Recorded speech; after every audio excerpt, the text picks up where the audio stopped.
ఆదిలాబాద్ జిల్లా బేల మండలంలో కురుస్తున్న భారీ వర్షానికి దాతల్పూర్ శివార్లో పంట పొలాలు నీట మునిగాయి. పంట పొలాలు చెరువులను తలపిస్తున్నాయి. అంతర్రాష్ట్ర రహదారి 353B బ్రిడ్జ్ నిర్మాణ పనులు నత్తనడకన కొనసాగడం మామూలుగానే పంటల వరదలో మునిగి నష్టాలు పాలవుతున్నామని రైతులు ఆవేదన వ్యక్తం చేశారు. ఇక బ్రిడ్జ్ గుత్తేదారు వెంటనే నష్టపోయిన రైతులకు పరిహారం అందించాలని, లేని ఎడల పోరాటం చేస్తామని వారు హెచ్చరించారు. అంతర్రాష్ట్ర రోడ్డు భాగంలో కురిసిన వర్షానికి గురైన రైతులందరికీ మళ్ళీ ఇంకొకటి ఏంటంటే, కొత్తగా ఇప్పుడు వర్షాకాలంలోనే అంతర్రాష్ట్ర రోడ్డు 353/Bలో భాగంగా చంద్రపూర్ నుంచి ఆదిలాబాద్ వెళ్తున్న ఈ అంతర్రాష్ట్ర రోడ్డు విభాగంలో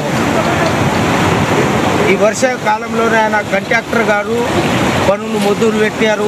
ఆ పనుల్లో భాగంగానే రైతులందరూ నష్టపోయి మరి రాకపోకలకు కూడా చాలా ఇబ్బంది జరుగుతున్నాయి.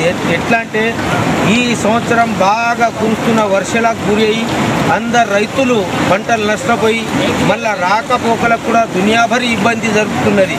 ఈరోజు నీళ్ళలో నిలబడి చిన్న చిన్న పిల్లలు కానీ, స్కూల్ పోయి పిల్లలు కానీ, బాలంతులు కానీ, డెలివరీ వ్యక్తులు కానీ అందరికీ ఇబ్బంది జరుగుతున్నాయి. కాబట్టి రోడ్డుకు సంబంధించిన వ్యక్తి కానీ మధ్యలోనే ఆయన పనులు చేయాలా, వద్దంటలేము, పనులు చేయాలా ఆయన.